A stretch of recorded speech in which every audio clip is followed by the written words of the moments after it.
On the prequel to the 33rd episode, we're learning about Headless Horseman Folklore and previewing the Legend of Sleepy Hollow short story and Sleepy Hollow, the movie.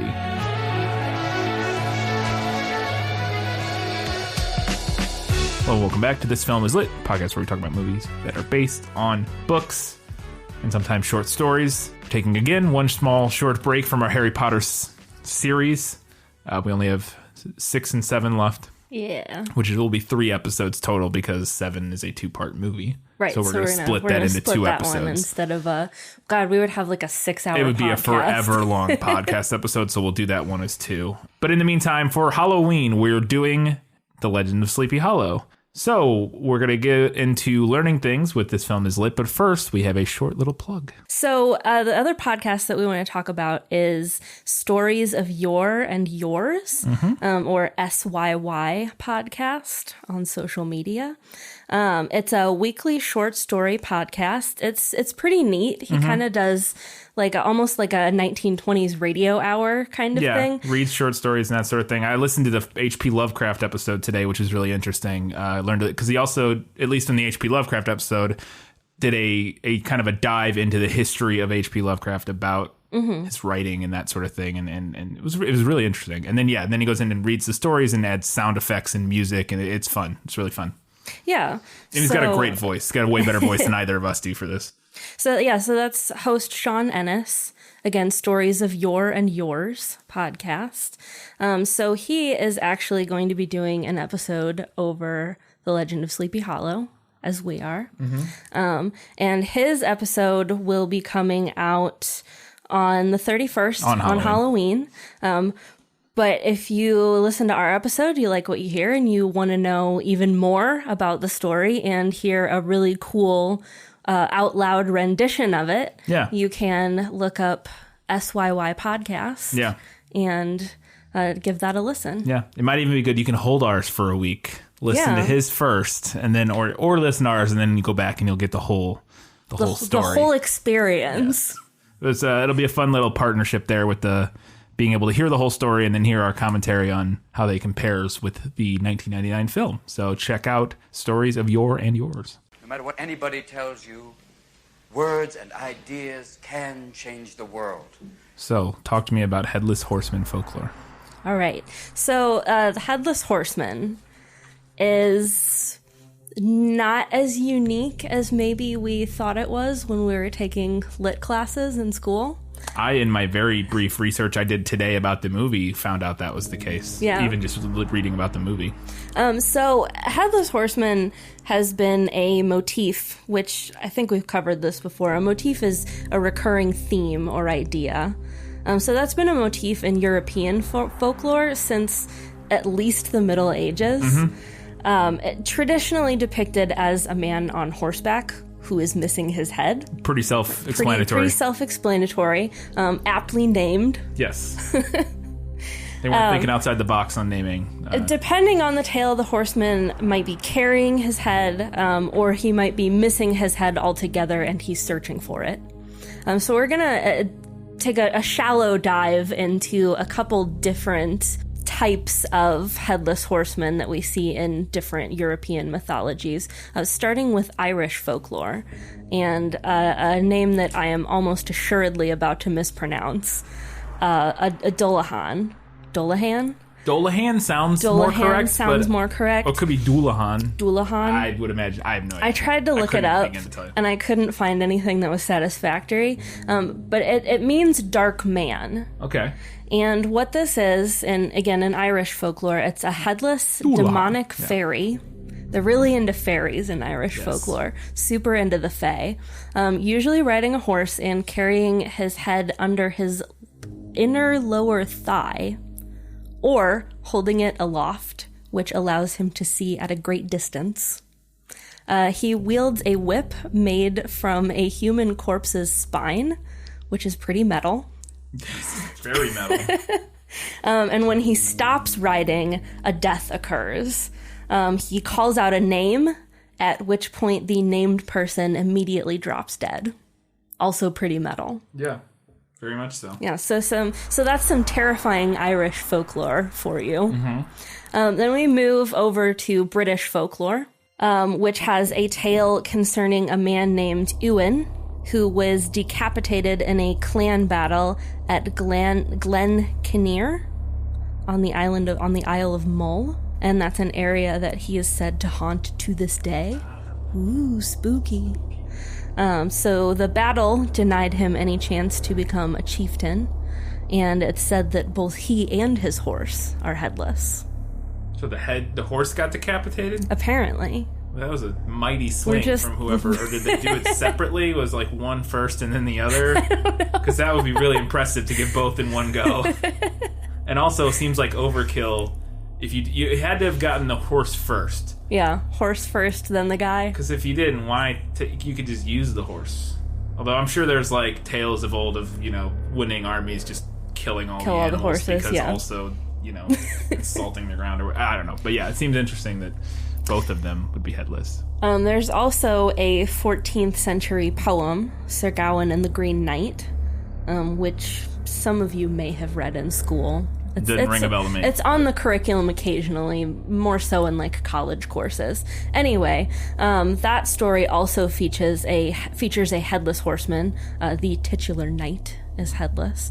After he is beheaded by Sir Gawain, and the Green Knight lifts his head up with one hand and rides from the hall, challenging Sir Gawain to meet him again 1 year later. So then we move over to German folklore, because the Germans are writing about something as grisly as this. Yes. There are two different stories from the Brothers Grimm that feature headless horsemen. One tale features a woman from Dresden who goes out early one Sunday morning to gather acorns in the forest. At a place called Lost Waters, she hears a hunting horn, and when she hears it again, she turns around and she sees a headless man in a long gray coat sitting on a gray horse. Ooh. Yeah. Spooky. So spooky. And the other tale, a headless horseman called the Wild Huntsman blows a horn to warn hunters not to ride the next day because they will meet with an accident. So in some German versions of Headless Horseman tales, he seeks out perpetrators of capital crimes, sort of like a vigilante, almost. Oh, so and like the perpetrators that are on the run, or on the lam, that haven't been brought to justice. Like a bounty hunter. Yes. A headless bounty hunter. Interesting. In some other versions, the Headless Horseman will be accompanied by a pack of black hounds with tongues of fire. That's pretty cool. Yeah. I wonder if those will make an appearance in this film. Perhaps. I'm really hoping that the Headless Horseman wields a whip made of a human corpse's spine in this film, but we'll see, I guess. We shall see. Anyway, so Washington Irving's The Legend of Sleepy Hollow takes its cues from these European stories, as just about all early American literature did. Yeah, well, of course, yeah, obviously. It took its cues from whatever they were doing in Europe. But these days, it's probably the most well-known Headless Horseman story. Yes. This is slightly off topic. At least in America. At least in America it is. Slightly off topic, but I had to bring this up because it was so interesting. It's something I found out while I was researching Headless Horseman folklore, is that there is a Brazilian tale called The Headless Mule about the ghost of a woman that has been cursed by God for her sins and condemned to turn into a fire-spewing headless mule that gallops through the countryside every Thursday night. Just Thursday nights? Just Thursday nights. Wow. From sundown Thursday to sunup Friday. Cursed to be a headless, fire-spewing mule. So I would like to know why there's not a movie about that. Yeah, and why Thursdays? That's strange. All right, well, shall we move on to book facts? Let's do it, book facts. All right, Legend of Sleepy Hollow, book facts.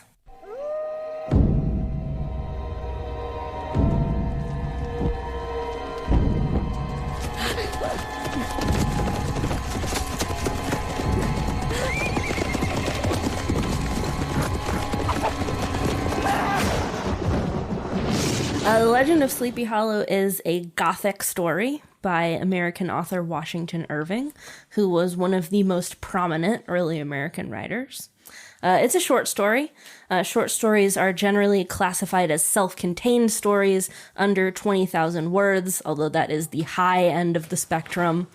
Exactly how we classify them is a little nebulous. Yeah. But that's a general definition of a short story. The Legend of Sleepy Hollow was initially published in 1820. So this might be the earliest. Oldest thing that we've done. Yeah, it's probably got to be up there. I'm trying to think of what else would it be. I don't think we've done anything, but prior to this, I don't think we've done anything older than like mid-century. Yeah. So, this one's pretty old. Initially published as part of a collection of 34 essays and short stories entitled The Sketchbook of Geoffrey Crayon, Gent. So it was published under a pseudonym initially. He published it as this Geoffrey Crayon character. Mm-hmm. Along with Rip Van Winkle, another of Irving's famous pieces. It's one of the earliest examples of American fiction with enduring popularity. Both are certainly his most anthologized and most studied works. I don't know anybody who didn't have to read one of these two in school. Yeah. At some point. I definitely do, and now it doesn't really necessarily fit in with the theme of our show, but I have forgotten it completely, but I definitely think I read this at some point. Yeah. Legend of Sleepy Hollow, but it's been long enough that I do not recall anything. Right, yeah. Almost guaranteed if you went through the American school system, you had to read either this one or Rip Van Winkle. Yeah. So despite taking its cues from various European folklores, as I mentioned earlier, the story is also pretty uniquely American. Mm-hmm. It has themes of progress versus tradition, supernatural intervention in the commonplace, and the plight of the individual outsider in a homogenous community. Plight. Yes, plight. I thought you said plate, and I was like... Yeah, plight. Plight of the individual. Now I'm worried I mispronounced it. Oh, well. You all know what I meant. No, it's fine. I think the first time you said plate, like Plate, and I was like, what? Yeah, you said it right the second time. Anyway, all pretty uniquely American, like, cultural anxieties, especially during the early 19th century. Mm-hmm. I have a couple things about Washington Irving because it turns out he was kind of an interesting guy. I don't remember him being interesting when I was in school, but... I don't remember anything about him, so yeah, maybe I didn't come across as So he was America's first international best-selling author. Oh. Yeah. And he was a big advocate of writing as well. He pushed for writing to be considered a legitimate profession, because it kind of wasn't up to this point. Not in America, at least. I guess, yeah. Yeah. That's interesting.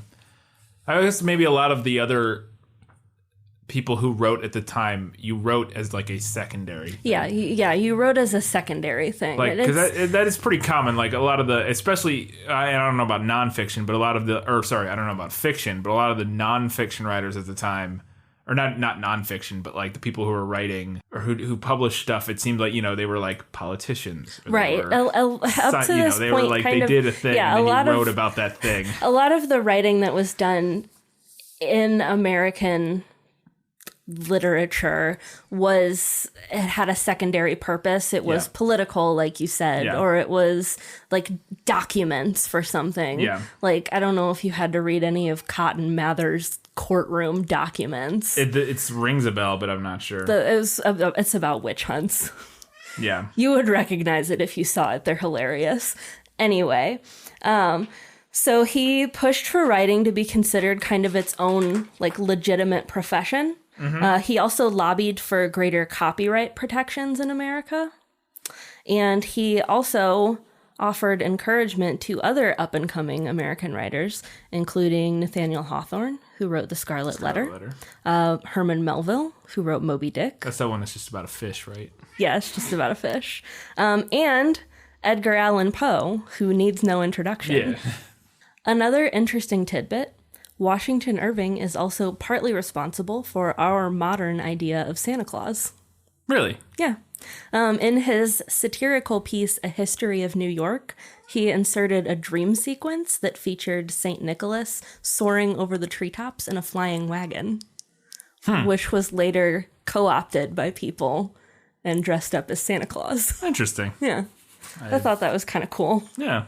All right, let's move on to Sleepy Hollow. Movie facts. I am Constable Ichabod Crane, sent from New York to investigate murder in Sleepy Hollow. How much have your superiors explained to you? Only that the 3 were slain in open ground, their heads severed from their bodies. Taken by the Headless Horseman, taken back to hell. So you may notice it is not called The Legend of Sleepy Hollow. It is Sleepy Hollow is the name of the film. It's a 1999 film directed by Tim Burton. There's a lot of different ones we could have chosen from. We decided to go with probably the most popular modern one. Well, yeah, there are some older ones. I'm glad you brought that up, though, because I did want to clarify why we're not talking about the animated Disney I didn't even know there version. was one. Yeah. It's in a, gosh, I think it's probably from the 40s. Oh, okay. Ichabod and Mr. Toad. Oh, I did know about packaged. that. That did come up yeah. at one point while I researched. So I just wanted to clarify that we're not talking about that one because it's basically a condensed version of the story told through song. Yeah. Oh, okay. So there wouldn't be a whole lot to discuss. Right. Yeah. So that's why we're not doing that one. Okay. So yeah, Sleepy Hollow is a 1999 film directed by Tim Burton. It was written / adapted by Andrew Kevin Walker, who's known for Seven and not much else. He wrote the movie Seven. Wrote a few other ones, but that was his most successful film by far. And then this one, I would guess, would probably be second most. I've never actually seen this movie, by the way. I have not either. I know. I've seen parts of it on TV when they play it during like 31 Nights of, whatever. But I've never watched the whole movie. Film stars Johnny Depp in the not titular, but in the main role of Ichabod Crane. And Christina Ricci as Katrina von Tassel, who's I guess the other family involved in this story. I don't remember anything about it. Also features Miranda Richardson, who you might remember as Rita Skeeter. Oh. Michael Gambon, who you might recall as Albus Dumbledore. Richard Griffiths, who you might remember as Uncle Vernon. Oh my gosh. Ian McDiarmid, who you might recall as Emperor Palpatine from the Star Wars films. Christopher Walken, who you might remember as Christopher Walken. Michael Gough, or Gough, I'm not sure how to pronounce it, but he's most known as Alfred, at least to Americans, as Alfred from the first 4 Batman movies. The 2 with Michael Keaton, and then Batman Begins and Batman and Robin. Christopher Lee plays Saruman. And then a couple more smaller roles. Tony Maudsley, who is the voice of Grop. Oh. And Casper Van Dien, who plays Johnny Rico in Starship Troopers. So it's got a heck of a ton of people in it, and a lot of British people, which we'll get to. Kind of like a little Harry Potter reunion. I thought it was kind of funny when I was going through the cast. I was like, holy cow. So the casting director for this film was Susie Figgis, who is also the casting director for the first Harry Potter film. But only the first Harry Potter film. She's done almost all of Tim Burton's films, and she's like one of the biggest, if not the biggest casting director in the UK. I thought it was a little interesting, though, because some of those characters don't show up until later Harry Potter films. Like Rita Skeeter, obviously, doesn't show up till 4, and Grop doesn't show up till 5. And there's one other one. Oh, and then obviously, so there's actually 5 total actors who have been in the Harry Potter franchise on screen. The other one being Johnny Depp as Grindelwald. Right. But she was also not the casting director for that. But I would imagine that some of those, like, it wouldn't surprise me if Michael Gambon had been in the running during the first castings. You know what I mean? That she brought in and that sort of thing. And just, they in UK everybody's in everything anyways, just because there's not that many of them. So. But yeah, five different actors in this film have also been in Harry Potter films, which is kind of wild. We happened to pick this movie in the middle of all of our Harry Potter stuff. I didn't even know that. I didn't either until I was like, holy cow, that's funny. Johnny Depp ended up adopting Goldeneye, which is the name of the horse that plays... Really? The name of the horse in the movie is Gunpowder, but the name of the horse that played Gunpowder was Goldeneye. And Johnny Depp found out it was going to be put down after the movie for some reason. I could not find the reason why, if it got injured or something, but Johnny Depp ended up adopting it and taking it, I guess, to he probably has a farm or something somewhere. Yeah. So apparently, historically, Ichabod Crane was always written as a very unattractive man, maybe, potentially. So Johnny Depp offered to add prosthetics to his face to make himself look ugly, but Tim Burton was like, no, that's not necessary. He wanted to base the character of Crane more on his unattractive personality traits as opposed to him being physically unattractive. Interesting. And those traits being supposedly, and we'll get into it eventually in the main episode, his squeamishness and eccentricity. But I would put this down, but I figured it would show up in the book notes, and you didn't mention it. Washington Irving claimed that Ichabod Crane and Katrina Van Tassel were real people. I did see that somewhere. That Ichabod Crane is based on Colonel Ichabod Bennett Crane, who was born in 1787 and fought in the War of 1812. Washington Irving and Ichabod Crane, Colonel Ichabod Crane, had met in 1814 at Fort Pike. So they apparently a real person he knew in real life. This is the first adaptation of The Legend of Sleepy Hollow that does not involve an actor playing the Headless Horseman having to conceal his head in the cloak somehow. Because this is the first one where we have CGI. Nice. Where they cover, basically just put a blue mask over, and then it's the same way they do the how a green screen works or a blue screen. And whenever you see set photos from, the latest Marvel film and everything's blue in the background. It's the same idea. It's also the same way they do the invisibility cloak in Harry Potter. It's just like a blue cloak that the computer then goes in and digitally replaces with the background. So that allows them to make it look like it's disappeared. Yeah. You pick a color. In the instance of movies, in most movie sets, they use blue, and it has to do with chemistry. Well, they used to use green, and that had to do with chemistry. We still use green in the TV industry. But then they switched to blue in films for other digital reasons. I don't know the specifics of it. But you pick a color like that's a very specific shade of a color, and then the computer has an easy time picking everything that's color that is that shade of blue in this instance, and you can digitally erase it, essentially, very easily. So you just make sure that there's nothing else that is that shade of blue in your shot. There's ways to refine it now. Originally, and in certain instances, certain applications, yes, like your local weatherman when they're standing in front of a green screen. That's what I was thinking. They can't wear the same color, and like I said, they use green in most cases. So they can't wear anything that's that color green because it's sort of a dirty process with how we do it in the TV industry. It's like a live process. So there's not in film. You can get away with it because there's ways to isolate and just mask out the parts you want to, basically. So you could get away with it more in movies. And if you have a longer post-processing time, but yeah, generally speaking, it makes it easier if you don't have anything that shade of color.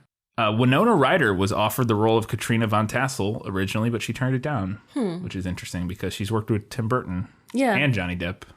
The only other time they did, I guess, was Edward Scissorhands, right? But yeah. There was no insight as to why she turned it down, but she did. So they then went on to Christina Ricci, who Johnny Depp was like, this is weird for me because I've known her since she was 9. I don't know what they had been in together, but apparently, she had a role in Fear and Loathing, but I don't know how old she was at the time. She may have been a young kid then. Yeah. Maybe that was when they met.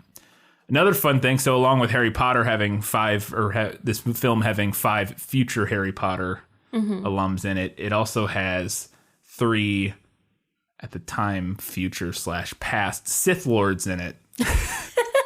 Ray Park, who played Darth Maul, is a stunt double for the Headless Horseman at times. He's like a stunt guy, and that's why he played Darth Maul. I didn't know he was a stunt guy. Yeah, that's why he ended up playing Darth Maul, is he just did all the stunts, and Darth Maul has very few lines or anything, so he doesn't really need to do a lot of acting. He mainly needed to be able to flip around and do stuff, and so he also played, Ray Park also was I believe he did Toad, a lot of Toad stunts in the X-Men movies, and he's a stunt guy. So he played the Headless Horseman. But it also stars Christopher Lee, who plays Darth Tyrannus in the prequels, and Ian McDiarmid, who I mentioned earlier, is Emperor Palpatine / Darth Sidious. So, and then finally, because this is always interesting to me to see some other people who were considered for the role of Ichabod Crane, and they include.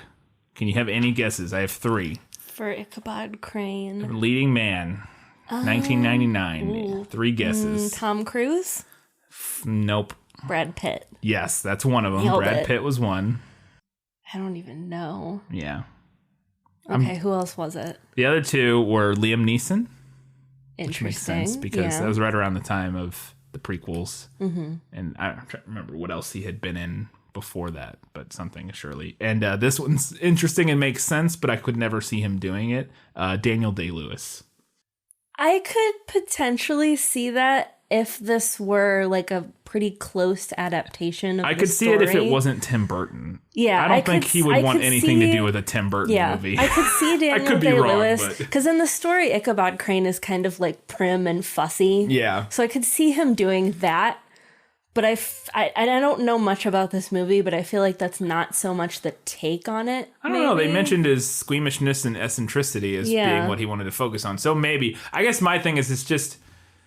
I guess I could see it, but Daniel Day-Lewis is, so notoriously like this character actor who just deep dives into every role he does. And just sort of like a Tim Burton, like, campy... Not campy, but slightly campy horror flick doesn't strike me as, like... Daniel Day-Lewis's thing.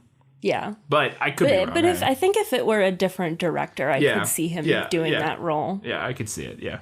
If we were doing Martin Scorsese's Legend of Sleepy Hollow, he might be down for that. But all right, and that was all I had for the movie facts, so let's wrap it up. All right, well, I'm looking forward to this. Me too.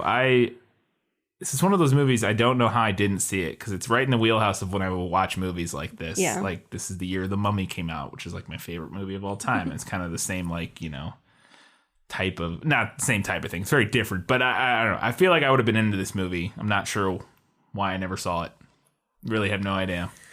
Well, I mentioned this at the end of our last episode, but the tagline for this movie is "Heads Will Roll." Right. So I'm already kind of like, oh, God. Yeah. So I'm looking forward to it. Yeah, Tim Burton film, which those range from either really, really good to like really not very good. Kind of hit or miss. He goes both directions, and this is right around the time period I think when he kind of started veering towards the less good. Mm-hmm. But I don't remember how this was received. I think mediocre. I think it was like it's pretty good. Like, it's fine, but we'll see. We'll see. So that's it. Legend of the Sleepy Hollow for next week, and then after that, we're getting back into Harry Potter and the Half-Blood Prince, which would be our next Harry Potter book. Until then, you can find us on all the social media platforms: Facebook, Twitter, Instagram, Goodreads, and Reddit. We have a subreddit. You can also, if you would like, rate and review us on iTunes or Stitcher or Google Play or wherever else you find our delightful podcast. And until next week, keep reading books, keep watching movies, and keep being awesome.